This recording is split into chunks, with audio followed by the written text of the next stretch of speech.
was just giving y'all time to come back out of the meditation. So how's everybody today? Fantastic. Nobody asked you, Doug. I was asking everybody else. Because I already know what you're going to say. I'm not quite sure how they might respond sometimes, but we already know how you're going to respond. So, is this thing moving by itself? I don't remember. Okay, so, who was here last week? Raise your hand. Okay, so you remember us talking about this whole idea of the winter solstice, right? Okay, follow his lead. Say it again, Michael. Yes. Yes. So this idea of the winter solstice, do you remember what the reasoning or anything that I said about the winter solstice, like what was one of the key points that I mentioned? See, this is why Light. This is why moving is 1 inch woman. No, seriously. So Doug said light, right? So the idea that during this time, those folks way back in the world is flat. They were looking at their surroundings, and what they were noticing was there was less light during this season and more darkness. Now just follow me with that for a second. There was less light. But was there? There was more darkness. But was there? I mean, was there less light? If, one of the things I mentioned last week was, the sun doesn't rise nor does it set. It stays where it is. We move. So was there really less light?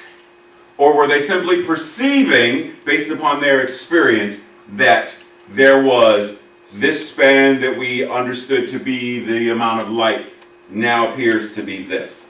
Now appears to be. Perception. So this whole idea of the winter solstice gives us an opportunity to wrestle with, to marinate on, to consider, to contemplate what it means to have one perception over another, over another, over another. Today's specific talk title, Some Rain Must Fall. I'm not reading all of this because it's sort of a repeat of what I mentioned in the message last Sunday. But some rain must fall, specifically that. When it rains, how many people do you know, it might be you, that perceive the falling of the rain to be bad? I mean, how many people talk about, how many weathermen or weatherwomen, when today there's a partly cloudy chance of, it's going to be a dreary one today again. Back to you, Mike. Like, we talk about the weather as if it's going to be, as if rain and the grayness of the day, and we talk about it like it's this really, really, really bad thing. But is it? Rain is simply rain. Now, if the soil is oversaturated and it rains an inch of rain, then that inch of rain may cause flooding. If the ground is under, then that inch of rain may not be enough to saturate it. So that inch of rain is simply an inch of rain. But how it is received changes its effect. So how many things in our lives simply are what they are, but based upon how we receive it, how oversaturated we are with the wars and rumors of wars and political strife, how oversaturated are we that when we hear one more something about, boom, now we are flooded with emotional response. We are flooded with. Or how many reverse it? How many of us are in a state of some kind of drought, emotional drought, spiritual drought, intellectual drought, where we don't get enough hugs in our regular everyday lives, so when we come here and it's Namaste Hug time, this is the time when we get saturated with love and acceptance. Which is one reason why when the song is done, we're not. because it's the one opportunity we have in our regular everyday lives to really be seen and appreciated. So it's more about what is going through us, how we are receiving it, and less about what it is. So there's this song that Ella Fitzgerald and the Ink Spots sang back in the back end. And this part of the lyrics of the song, into each life some rain must fall. Pause. Into each life some rain must fall. Now we may read that, hear that, and immediately go to, yeah, girl, do you know that when and in my life the rain keeps off? But why does this have to be a bad thing? She even goes on to say, but too much is falling in mine. Into each heart some tears must fall, but someday the sun will shine. Some folks can lose the blues in their hearts, but when I think of you, another shower starts. Into each life some rain must fall, but too much is falling in mine. But what if, rather than, now we got where she and they are coming from in this, but what if in our lives, in our world, in our homes, in our cities, in our states, in our government, there's a drought. Like there's an experience of desert, scarcity. Then we want rain to fall. Then we want there to be an overflow of love, joy, abundance, care, and concern. But if what we're doing is focusing our perception on the rightness or the wrongness, the good or the bad, then we're sort of doing this whole idea of setting up. So, what do these two things have in common? Ignore the yin and the yang. What do these, anybody know what these two have in common?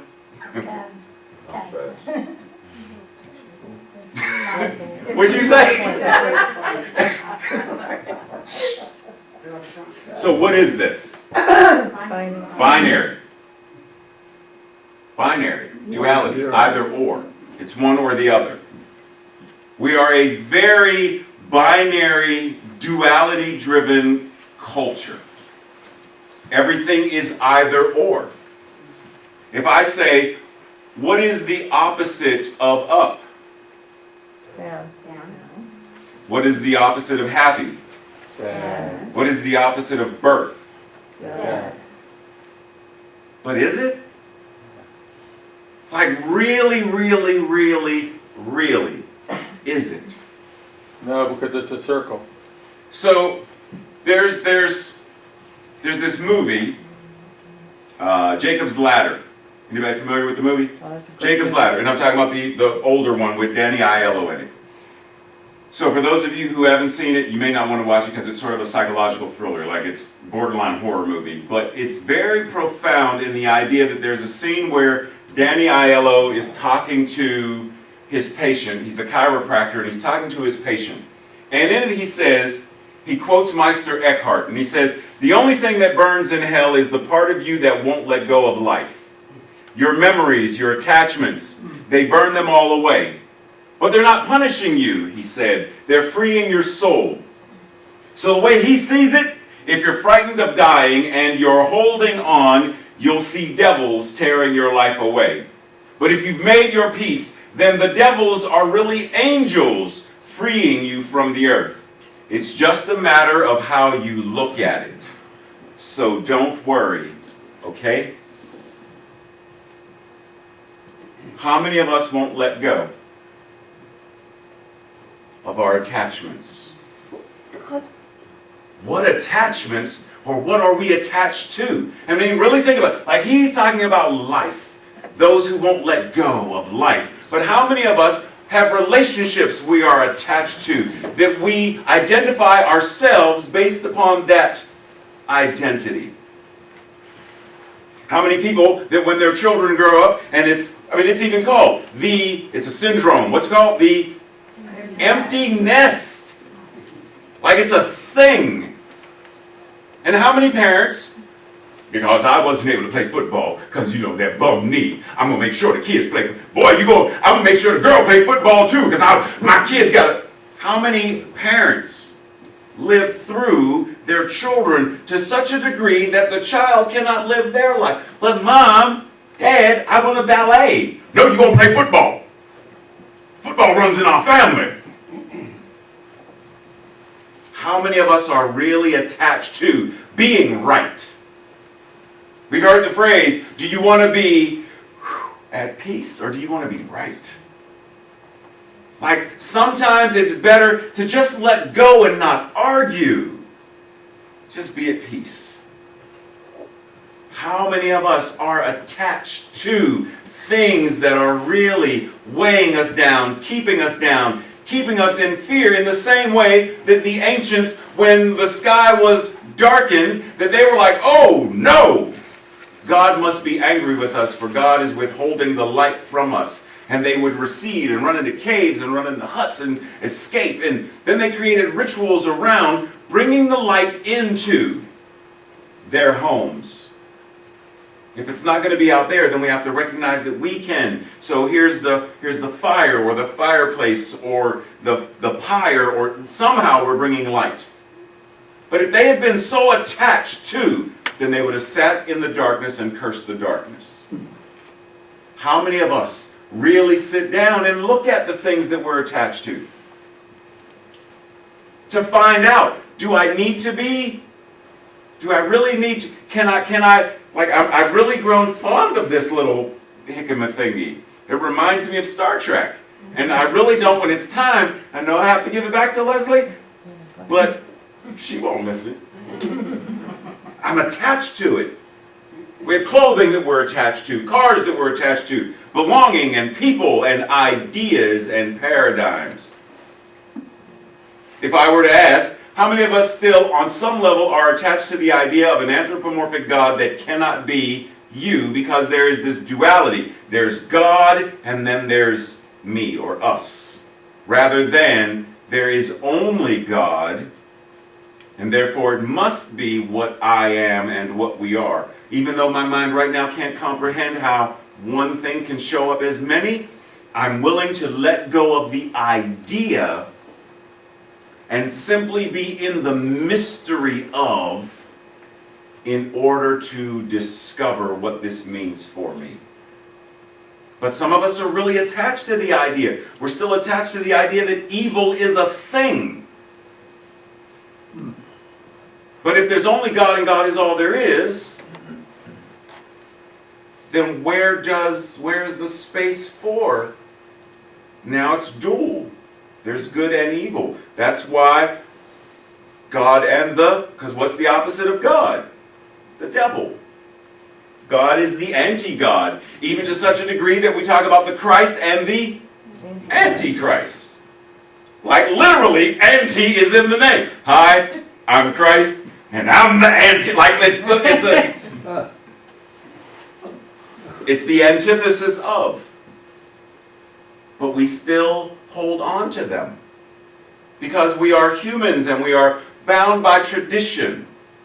Like this is how my family always does Thanksgiving coffee. This is what we do. The cranberry sauce has to go here, and the spaghetti noodles, I don't know why I just said spaghetti noodles, it's what came to my mind, so it's now part of the tradition, and spaghetti noodles go here right next to the turkey. Like it's just the way we do. And if you show up at someone's house, how many of you have gone to a boyfriend, girlfriend's, friend's house and moved something, they're like, this is where the napkins go. My grandma will kirk out. This is how it has to be. When we sit down and really give ourselves the opportunity to really delve into this whole idea of attachments and realize that there is nothing that can be punishing us.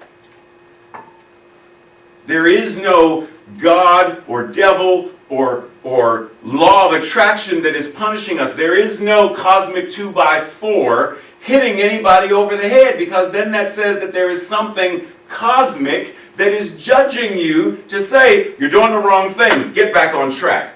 Well, who just hit me? That would still have to be something that's judging that this path that I'm on is wrong.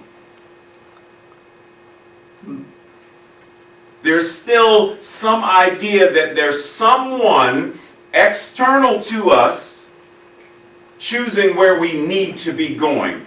King's apparently finding this slapping my head to be amusing because he's still laughing at me. When do we let go of this idea that there is something punishing us? Ignore the... When do we let go of the idea that there's something punishing us and realize that it's us? We are the ones punishing us. We are the ones who lump coals upon our own heads. We are the ones who hold the grudges. We are the ones who choose to judge and be judged by our own judgments. We are the ones who criticize and let the poison of that fester within us. That's us. When do we, in essence, so Martina and I were just sort of laughing about this. Did anyone in here see the recent news conference with Nancy Pelosi?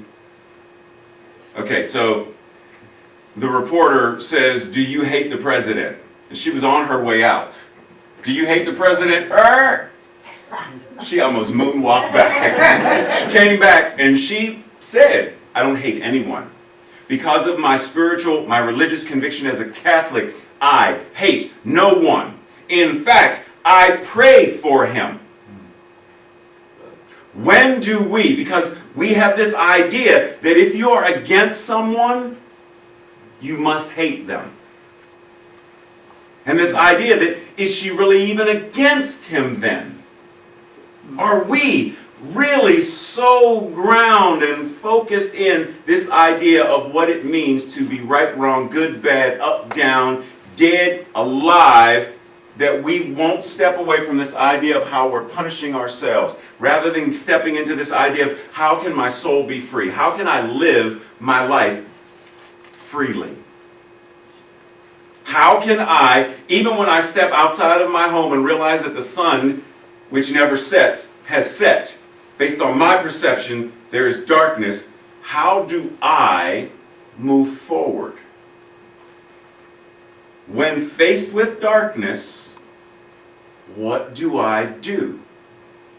Do we know that there are those who on the darkest nights, when the sky is clear, you look up, what do you see? Stars.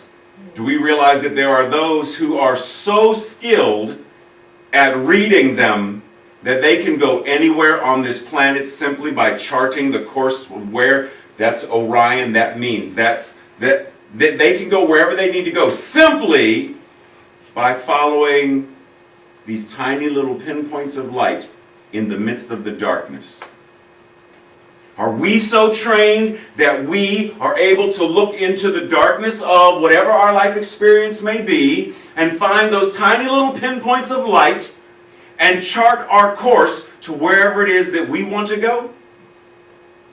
So that when I am so stuck in grief because my father transitions, so it's 2002 and my father dies, grief. Now, had I not been able to find those pinpoints, I would have, let's just say I would have suffered. But because I was able at that moment to see pinpoints of light in the midst of, and then my brother in the midst of, and then move past. Now the thing is, when my father died, it hit me really, really hard. Much harder than it did when both of my other older brothers died years later. The reason it hit me differently is, when this happened, there was a lot more darkness based on my perception. When this happened, I was able to see more light. And when this one happened, I was able to see light. So the question is, are we doing whatever it is we need to do to shift our perception to realize the sun does not set nor does it rise. It simply is and always is. That which is that eternal light of our being never changes. The only way it changes is how we change. Remember, Holmes said, the only God we will ever know is the God that we embody. So God, the eternal, infinite spirit, it doesn't change except how it changes in, through, and as us. And so let's go back for a moment. Now I want to just leave that up for a second. Let's go back for a moment and toy with this idea of, so remember when I asked you what was the opposite of birth? And you said death. Okay. How do we know?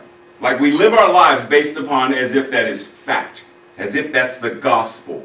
And it's because we're basing it on our perception, correct? But I ask you,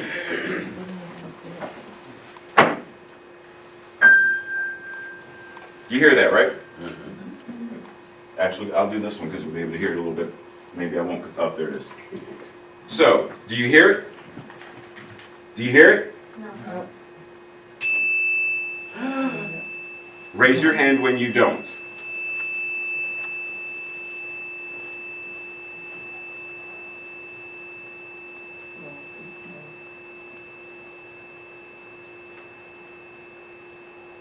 But I still do. But I still do. So does Ashley.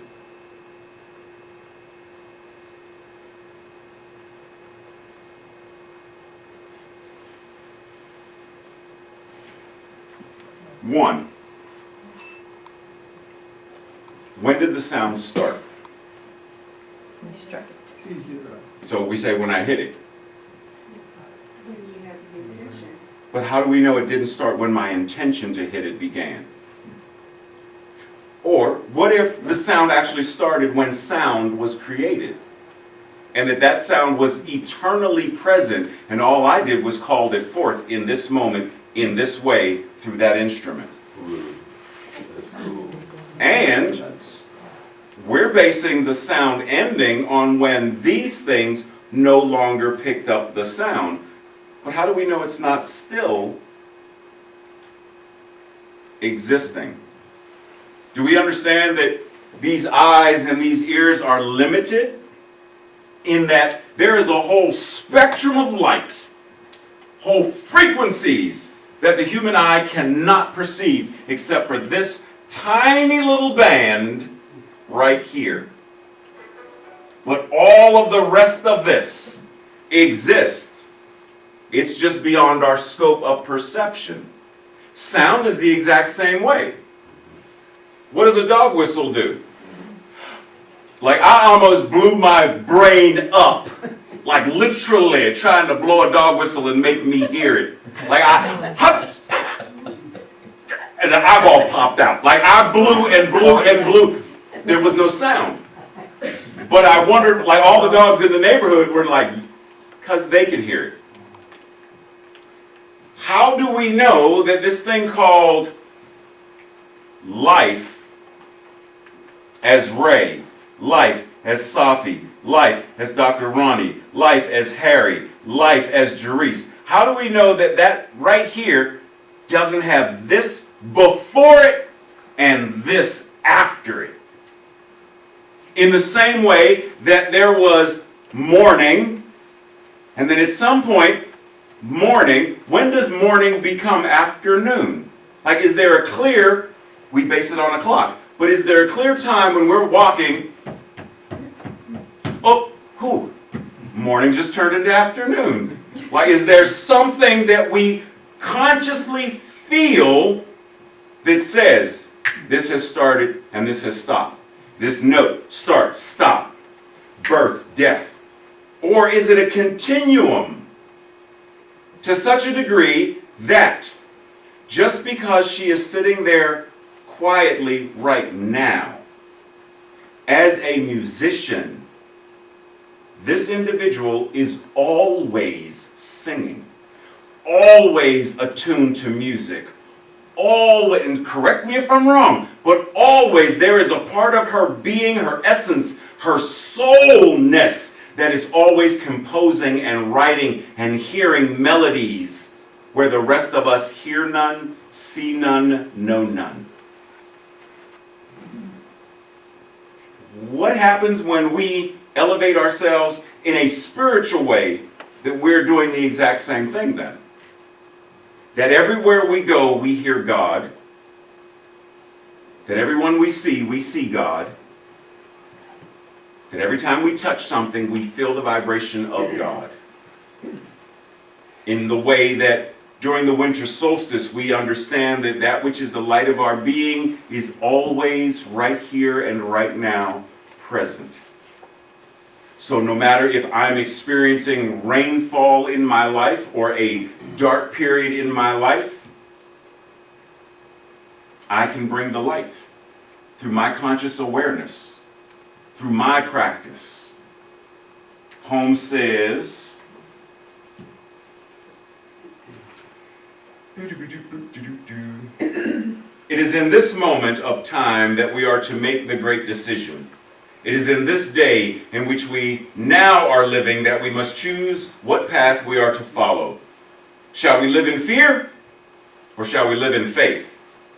Shall we live in confusion or in the peace that comes from a deep, abiding conviction that there is a power greater than we are, ready, willing, and able to work for us? I don't like this me. I don't like the idea of working for us. There is a power greater than we are as this individual expanse. There is a power greater than this that is using itself as us. But are we willing to make that great decision? Are we willing to choose faith over fear, peace over confusion? Because if we are, then it means changing the way we live, changing the way we show up, changing the way we engage in conversation, changing everything about how we show up in the world. Because then when someone wants to commiserate with us, oh man, did you hear Topper Shit on, I think it's within NBC, I don't know, it's Lou's weatherman. He said, we're going to have a whole bunch of rain this month, and though it's miserable. And Sophie says, is it? What makes it miserable? Because it's raining, woman! Well, I remember this woman that sang a song said, it's raining men, hallelujah. So maybe if you change your perception of what's raining, what if it's raining pennies from heaven? What if it's raining blessings? What's raining upon you in your consciousness? Oh, I don't want to talk to you. Because misery wants company. She's not giving me the perfect dance partner to merengue with. She's like, no, it takes two to tango, and I'm not, no. Because you're going to step on my toes. No. Are we willing? Are we willing to detach from our current dance partners of pain, misery, fear, lack, scarcity? Are we willing to separate from them in order to step into this new way of being? I mean, what's easier? To curse the darkness or to light a candle? Now, I understand. There's a challenge. Because there are times, symbolically speaking, there are times that we're trying to light a candle or whatnot, and some little 3-year-old thinks it's their birthday, and they're trying to blow. It's not that kind of candle. Something is trying to blow the light out. But there is an eternal, infinite light that we are, that is the essence of our being, and is the all that we are. When do we let that light shine? Viktor Frankl said, what is to give light must endure burning. Remember that Meister Eckhart thing? The thing that this energy is burning, his reference was hell. The things that we won't let go of. What is to give light must endure the burning of attachments. What is to give light must endure the burning of old paradigms that don't suit you. What is to give light must endure the burning of letting go of the isms that have become the anchor, that have become the attachments, that have become the demons that are possessing everything you do. The ism of whatever it is. When that becomes the only thing you see everywhere you look. negativism, because it doesn't have to just be racism, sexism, Christianism, heterosexism, ableism, oddism. It doesn't have to just be those. Negativism. I can't-ism. Like, I don't care what the ism is.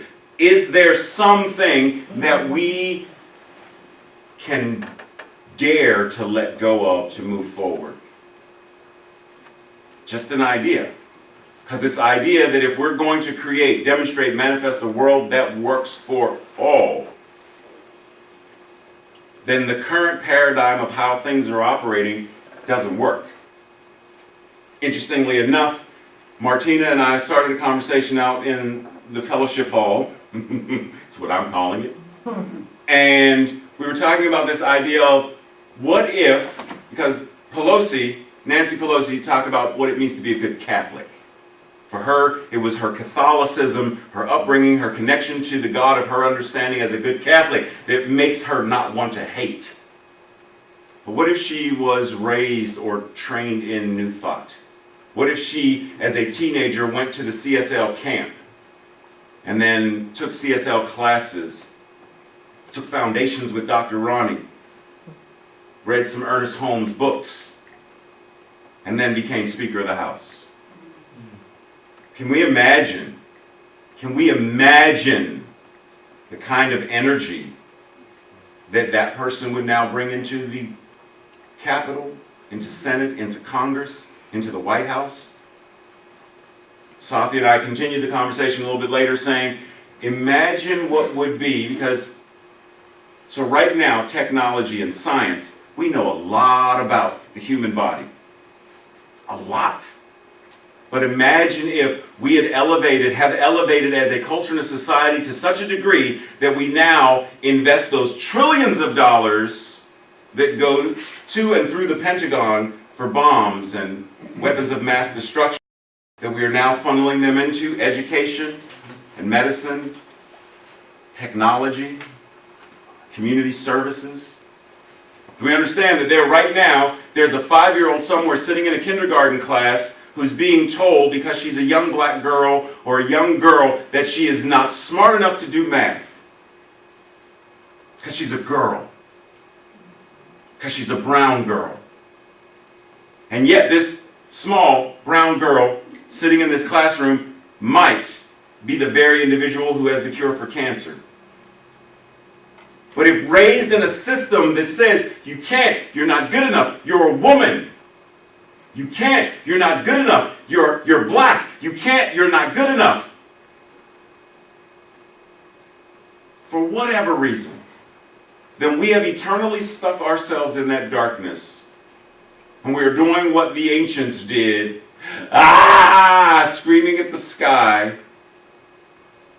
cutting the head off of some animal, thinking that by letting that animal bleed to death, we are now going to bring the light back. But there's somewhere, there's someone saying, look, hey, Steve, come here, look. They're killing another animal thinking it's going to turn the lights on. Humans are so funny. Because we do things like that. Right here and right now in our lives. We bargain and we barter with ourselves. Okay, I will not eat another I will not eat more chocolate. I will not eat another cake. I will not eat another thing of ice cream. If I can just do,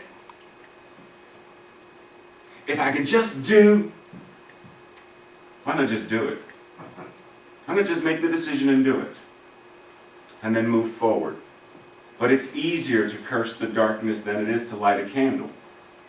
It's easier to curse the darkness because in order to give light, something must burn. And we don't want to burn, even if it's setting us free. Years ago, I don't even remember where it was or how I came across this image, specifically this one first. And just by looking at it, can you tell what it symbolizes? Mother Earth, Father Sky? Say again? Mother Earth, Father Sky? Nope. It's a Western idea. A Western theology. It's not Native Americans. The image is, but what it represents. As above, so below. No, you're going metaphysical. I'm going something real basic. Phoenix. Father, Son, and the Holy Spirit.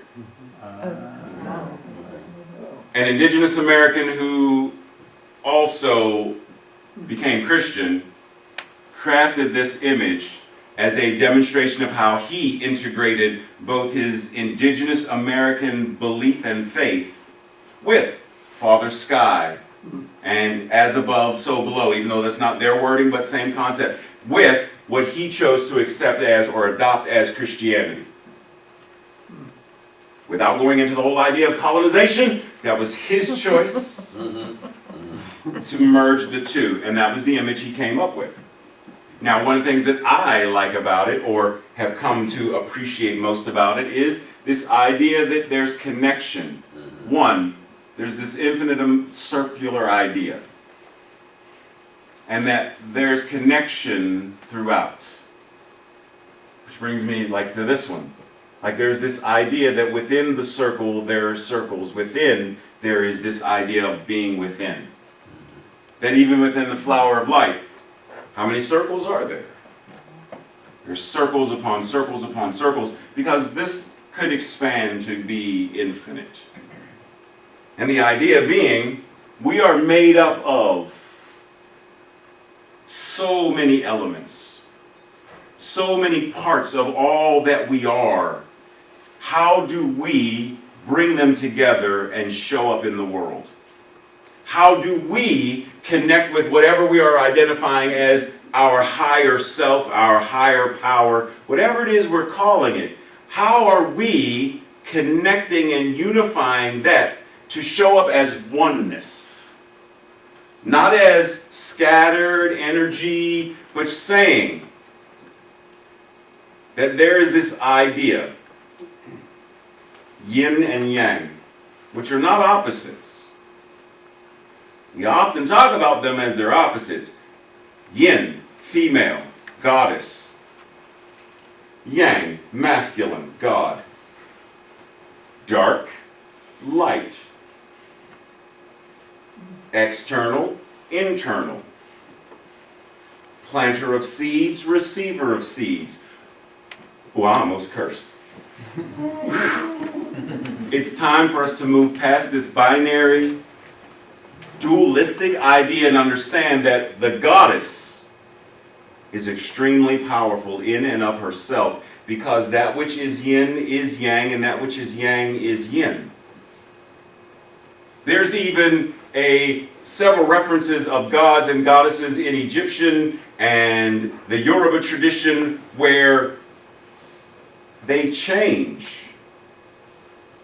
Even Shiva in Hinduism is sometimes the great destroyer, but what is Shiva destroying that now Shiva is the giver of life? When do we adopt the idea, adopt the energy that we are both and, not either or? We are not alive and then we die. Either or. You're either alive or you're dead. No, we're alive. Period. Hard stop. Because that which is life exists as us before us, exists as us now, same as the light spectrum, and exists after this body has shed. In the same way that light and sound and love exist before, during, and after. So when we start shifting the idea of there is no sunrise, there's no sunset, there's only what is. That which is the divine showing up in, through, and as us.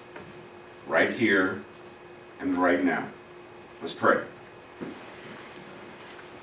Anchoring in this moment. Anchoring in this moment to this thing called breath. Surrendering to breath. Recognizing in this moment that that which God is known to each of us to the degree that we embody it.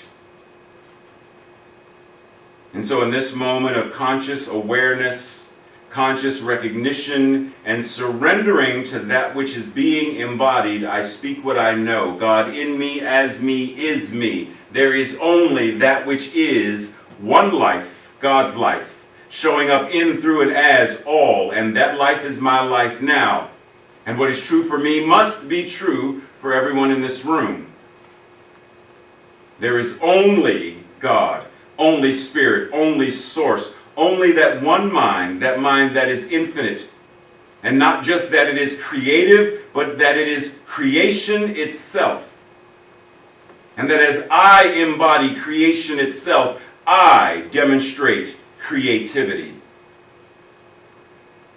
That as we collectively embody that which is the divine, lives shift, light shines, love is expressed. And so in this moment, right here and right now, what I know in gratitude is that there is only this light. There is only this love. There is only this power for good that is the universe, that is right here and right now showing up in, through, and as my life. And so I allow it. I recognize it as the embodying power and presence. I allow that which needs to burn to burn. I surrender attachments and simply let that which God is be God as me. In gratitude, this goes into the law from whence it came, knowing that the law always says yes. Yes before we woke up. Yes before we got into the car or on the bus. Yes before we sat in these seats. Yes before we left this sanctuary. Yes before we arrived home. Yes before Christmas. Yes before New Year's. And yes before yes before yes throughout all eternity and eternality. The infinite law always saying yes to itself. And so I know that this prayer, this treatment is already answered in the mind of God. And so I surrender it, declaring it to be so as it demonstrates in this realm of effects. Knowing this to be the truth, the whole truth, and nothing but the truth. We as a congregation declare this by saying, and so it is. Amen.